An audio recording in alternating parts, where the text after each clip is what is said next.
Well, now take down your fishing pole and meet me at the fishing hole. I can't think of a better way to pass the time of day. RodMob. This is The Splash, your Northern California fishing podcast. Hey everybody, happy Tuesday. Thanks for tuning in. I'm Scott. And I'm Sarah. And we're coming at you from the RodMob Treehouse here in moth-infested Portola Valley. Moth-infested? Is that where that hole in your shorts came from? Maybe, could be. It's Tuesday, October 16th, and this is episode 30 of The Splash, your Northern California fishing podcast. Well, we spent the past few days in Rio Vista for the 65th Annual Bass Derby and Festival. It was Friday, Saturday, and Sunday. And since we were out at the Derby and missed doing our usual end-of-week show, we thought we'd do a quick midweek check-in to tell you about the Derby and share some reports from the weekend. Well, the Bass Derby and Festival was a lot of fun. It was our first time being out there. It was a really great event. Besides the fishing, there was a lot of cool family activities. There was a carnival, parade, soapbox derby. It was just a great time. Yeah, the kids' trout tank on Saturday was a big hit, too. Yeah. Rio Vista is a great little town with some great folks. We had a booth and really enjoyed talking to the anglers. Even you got to meet a few RodMob fans. Yeah, we got to give a shout out to Noel and to the Politis family. Really cool to meet you guys. The weigh-in station and derby was run by the California Striped Bass Association's Isleton Delta chapter, and Barry Cannavaro was the tournament chairman.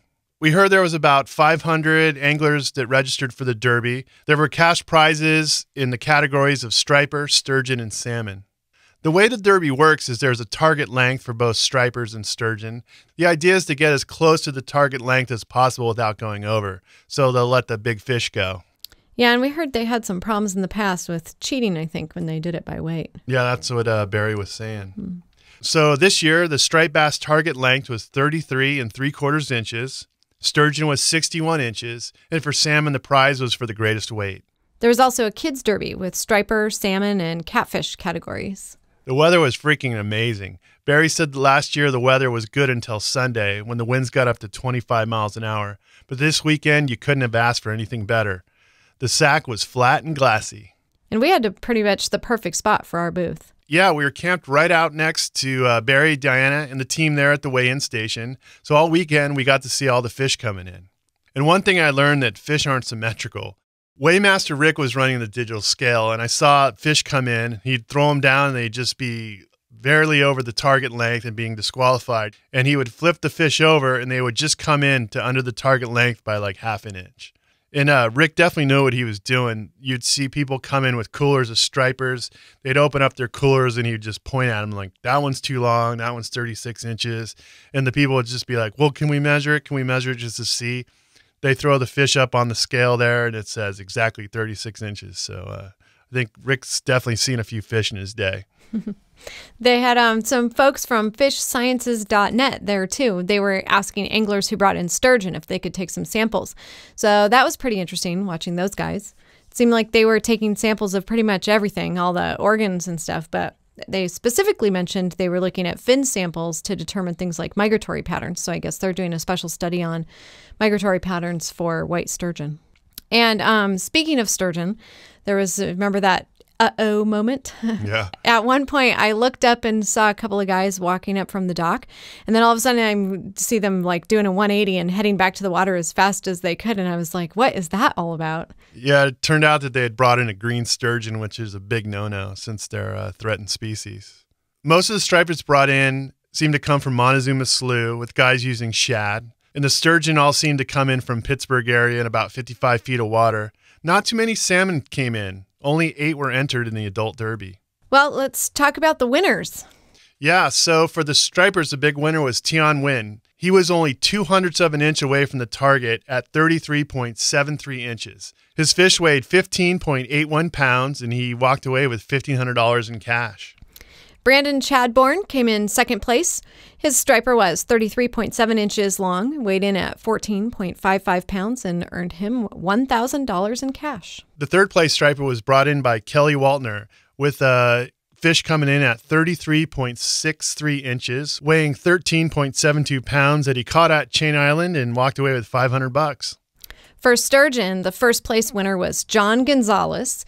His fish was 59.67 inches, weighed 49.08 pounds. John said he was targeting sturgeon, so he was using eel, and he caught it at middle ground, and he won $500.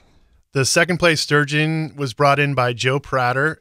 Came in at 55.33 inches, weighing 33 pounds, that he caught near Pittsburgh, and he walked away with $250. And in third place was Chris Ross with a 52.12-inch sturgeon, weighed in 33.18 pounds. Chris also caught his fish at Pittsburgh and using shad, and he walked away with $100. In the salmon category, the first prize went to Marty Morfree, and this was his second year winning. This year, he brought in a 23-pounder. Last year, he won the contest bringing in a 25-pounder. He caught his fish at Walnut Grove. And Marty wanted us to give a shout-out to Brian McGinna, who made the lure he used. It was a Flying Sea Spinner. And I think he won $500. Yep. Second place went to Mark Cole with a 21.25-pound salmon that he caught at Brannan Island, trolling using Silvertron. And Mark won $250. And the third prize salmon was caught by James France, fishing out of Vieira's. His fish weighed 20.91 pounds, and he won $100. And there was a high roller side pot, but none of the guys who placed had entered, so the side pot winner ended up being Peter King. He had brought in the 9th place striper, a 32.37-inch fish, and he walked away with about $1,100. I think a lot of people will be sure to enter that side pot next time. Yeah, it was only $10 to get in the side pot. Yeah. One of the highlights of the Derby was watching the kids come in with their fish. And in the kids' Derby, the first place winners for striper and catfish each got a BMX bike and a $50 savings bond from the Bank of Rio Vista. There were gift packs and prizes for all the kids that entered. And Riley Cheney had the winning striper coming in at 36.44 inches that he caught in Montezuma Slough. And Arturo Laredo took first place for his catfish. It was actually the only catfish that was entered, but it was really cute because Arturo raced up to the weigh-in station with his catfish. He paused for just a second to take a picture, then turned around and ran off to release it right after it got weighed in. And Jonathan Woodbridge won first prize for salmon. His fish was 17.81 pounds, and it had a big seal bite in it, and they were saying it probably would have weighed more like 20 pounds. So, guys, we got a ton of pictures from the weekend on our Facebook page and on our website at rodmob.com, so you can check them out there. Well, I think that pretty much wraps it up on the Derby report. It was a really fun weekend. We were really glad we could be there, and thanks again for everybody who came by the booth. And a big thanks to Karen and Barbara at the Chamber of Commerce for coordinating. Stay on top of the latest fishing action. Subscribe to RodMob Podcasts on iTunes. It's free, and you'll always get the latest episodes. Well, let's take a quick look at the latest reports from over the weekend. It was a beautiful weekend in the San Francisco Bay Area, and we've been hearing reports of wide-open salmon fishing on the Marin Coast and plenty of rockfish around the Farallon Islands. Out of Half Moon Bay, here's a report from the Queen of Hearts today. Captain Bob said the bite today was absolutely epic, something he doesn't say lightly. The fish were feeding like there's no tomorrow. It took all of about 20 minutes to land limits of chunky blacks, browns, and a few other assorted rockfish for our fall weekday load of 9 on board today. The weather forecast was calling for the wind to increase this afternoon, but it had no bearing on our trip today because we were back to the harbor long before it hit. The forecast is calling for the wind to blow this afternoon and tonight, and then it's supposed to back off for tomorrow. We're planning on running tomorrow and Wednesday as long as the weatherman is telling the truth. So give the Queen of Hearts a call if you'd like to get in on some of the best rock fishing so far this season. They're booked up Saturday, but have a trip open Sunday. Down in Santa Cruz and Monterey, rod mobber Michael Nelson went out with Stagnaros on Sunday and landed a nice pair of red rock cod and a nice lingcod. Michael says the lingcod have been biting great all around there. Last Thursday and Friday, there were great reports of albacore all around the Monterey area, and Chris's fishing and whale watching pulled limits of rock cod and lingcod pretty much all weekend long.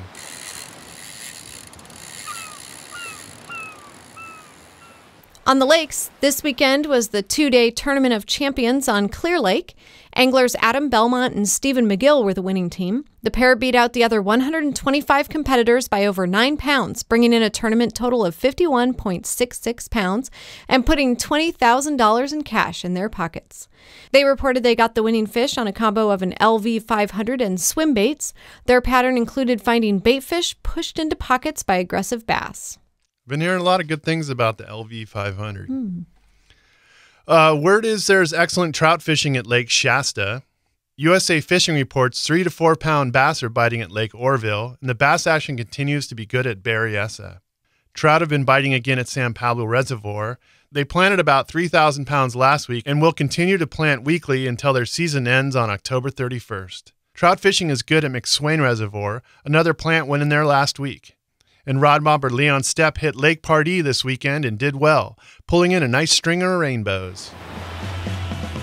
Keep us posted. Share your catch, tips, gear reviews, and more on our Facebook page. Facebook.com/RodMob.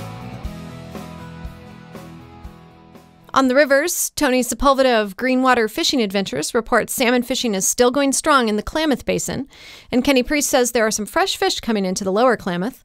Tony posted yesterday, while it hasn't materialized into the miracle season the biologists were calling for, it's been a good bite and fun times, with plenty of big shiny kings, including one 40-pounder they caught and released yesterday. Tony's been drifting the Klamath and Trinity for good numbers of salmon with a few adult steelhead mixed in. Tony reported yesterday, most days we're landing between 5 and 10 salmon for my 2 or 3 guys, with scores running much higher on a few floats when they really wanted to bite.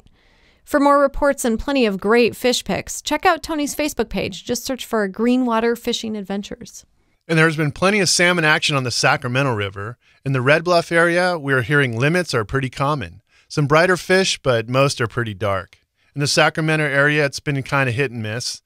Maybe one fish one day, then limits the next. But we're hearing the fish are nice and bright and putting up a fight. RodMobber Vince Mack reported in this weekend, saying he's been fishing with his friend Steve in Garcia Bend, and the salmon are hitting on flatfish. Their biggest fish so far was a 20-pounder caught on Saturday. Freeport and above Discovery Park are also reportedly good spots for boaters, with Miller Park, the Minnow Hole, and Discovery Park working well for fishing from the banks. RodMobber David Kammerer sent in a report on Sunday that salmon are headed up the Mokelumne River. David posted a shot of the hefty king his uncle caught on Saturday. The Feather River closed to salmon fishing yesterday, but the season ended pretty well. Scott Feist took trips out Friday, Saturday, and Sunday. Said they hooked plenty, landing 6 fish on Friday and 7 before noon on Saturday. Sunday the bite was a bit off due to dropping flows, but Scott reported they netted 4 fish and had a great day out there. Woo! Fish! Woo! All right! If you haven't answered our latest poll question, we want to know how your 2012 salmon season's been. Has it been your best ever? Have you been getting skunked? Head over to rodmob.com and take the poll.